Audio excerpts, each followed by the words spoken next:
Assalamualaikum warahmatullahi wabarakatuh. Nama saya Alida Farobi dari kelas 12 IPA 1. Dan nama saya Anas Prasetyo dari kelas 12 IPA 1. Di video kali ini kita akan mempresentasikan materi bab 1 Al-Quran Hadis.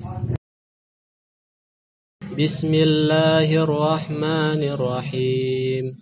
والذين إذا أنفقوا لم يسرفوا ولم يقتروا وكان بين ذلك قواما. Yang artinya, dan orang-orang yang apabila membelanjakan harta, mereka tidak berlebih-lebihan dan tidak pula kikir. Dan adalah pembelanjaan itu di tengah-tengah antara yang demikian.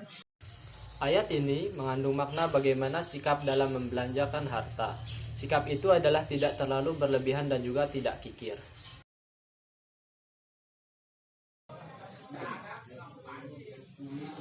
وآت ذا القربى حقه والمسكين وابن السبيل ولا تبذر تبذيرا إن المبذرين كانوا إخوان الشياطين وكان الشيطان لربه كفورا وإما تعرضن عنهم ابتغاء رحمة من ربك ترجوها فقل لهم قولا ميسورا ولا تجعل يدك مغلولة إلى عنقك ولا تبسطها كل البسط فتقعد ملوما محسورا إن ربك يبسط الرزق لمن يشاء ويقدر إنه كان بعباده خبيرا بصيرا. Yang artinya, dan berikanlah kepada keluarga-keluarga yang dekat akan haknya, kepada orang miskin dan orang yang dalam perjalanan.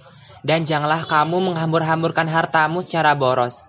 Sesungguhnya pemboros-pemboros itu adalah saudara-saudara setan, dan setan itu adalah sangat ingkar kepada Tuhannya.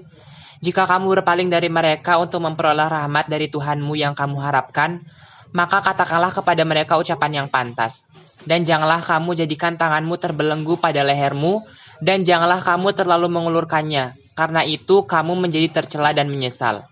Sesungguhnya Tuhanmu melapangkan rezeki kepada siapa saja yang Dia kehendaki dan menyempitkannya. Sesungguhnya Dia Maha mengetahui lagi Maha melihat akan hamba-hambanya. Ayat-ayat tersebut mengandung pesan untuk bersikap sederhana dalam hidup. Sikap tersebut adalah tidak berlebihan sekalipun dalam berinfak. Demikian juga dilarang untuk kikir dalam membelanjakan harta. Sifat boros adalah perilaku setan yang ingkar kepada Tuhannya. Larangan kikir digambarkan dengan tangan yang terbelenggu di leher. Kikir akan mengakibatkan pelakunya tercela, sedang boros menjadikan pelakunya menyesal di kemudian hari. Ayat tersebut juga menunjukkan bahwa Allah sangat mengetahui potensi hamba-hambanya. Allah melapangkan rezeki kepada sebagian manusia dan mencukupkan kepada sebagian yang lain. Manusia diwajibkan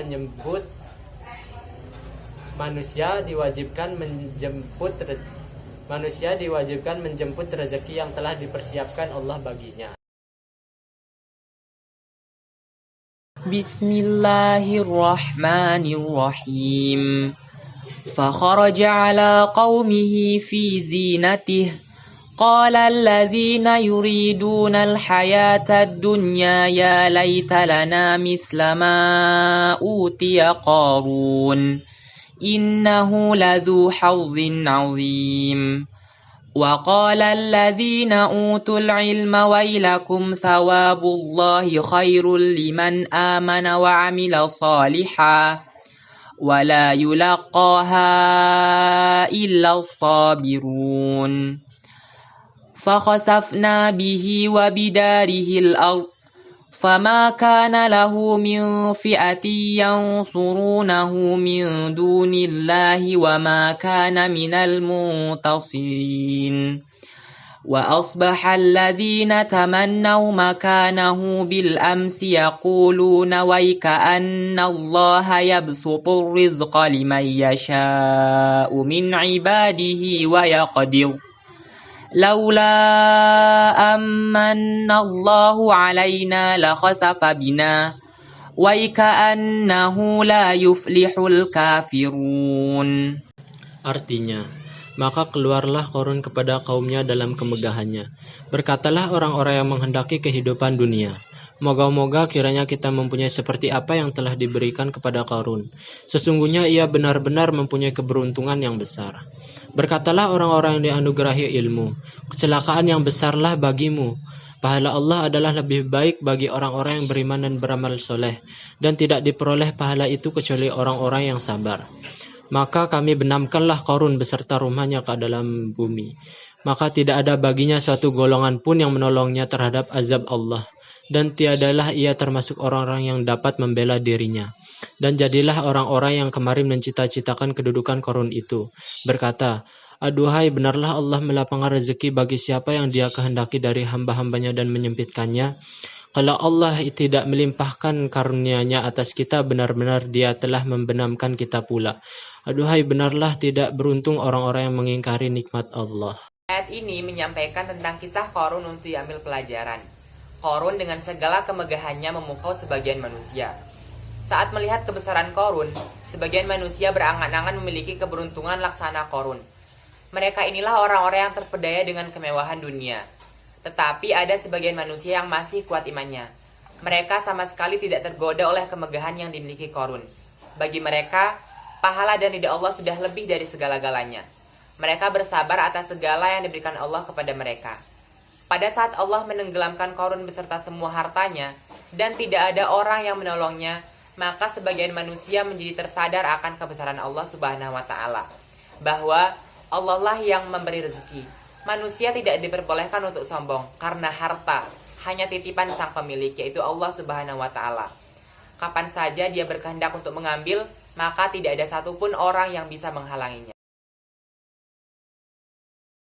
أرأيت الذي يكذب بالدين فذلك الذي يدع اليتيم ولا يحض على طعام المسكين فويل للمصلين الذين هم عن صلاتهم ساهون الذين هم يراءون ويمنعون الماعون.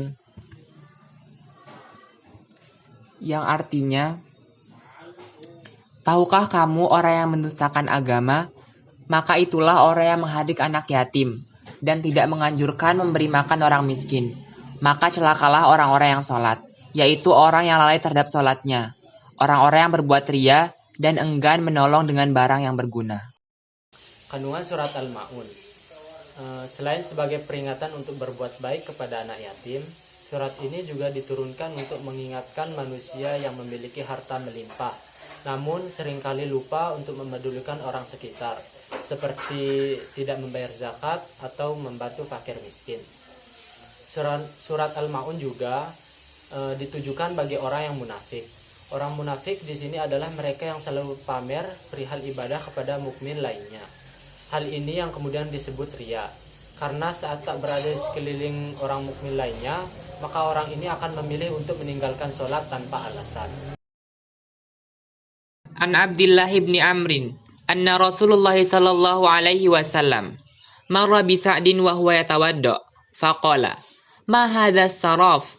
Faqala, afil wudu'i israf? Qala, na'am, wa in kunta ala naharin jar. Artinya, dari Abdullah bin Amr berkata bahwa Rasulullah Shallallahu Alaihi Wasallam melewati Sa'id yang sedang berwudu. Rasul bersabda, kenapa berlebih-lebihan seperti ini? Lalu Sa'id berkata, apakah dalam berwudu ada yang dianggap berlebih-lebihan? Rasulullah menjawab, ya, meskipun kamu berada di atas sungai yang mengalir. Hadis riwayat Ibnu Majah.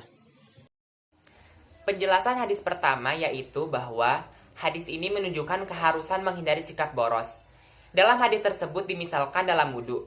Dalam berwudhu saja kita tidak boleh boros menggunakan air, apalagi dalam hal-hal yang hukumnya boleh. Tentu kita tidak diperintahkan untuk boros. An Hakim ibn Hizam radhiyallahu anin Nabi sallallahu alaihi wasallam qala, al-yadul ulya khairum minal yadis sufla wabda biman ta'ulu wa khairu sadaqati an zahri gina Wa may yasta'fif yu'ifahullah wa may yastaghni yughnihillah.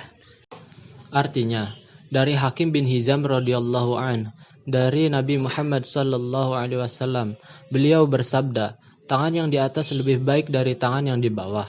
Maka mulailah dengan orang-orang yang menjadi tanggunganmu. Sebaik-baik sedekah adalah dari orang yang sudah cukup untuk kebutuhan dirinya.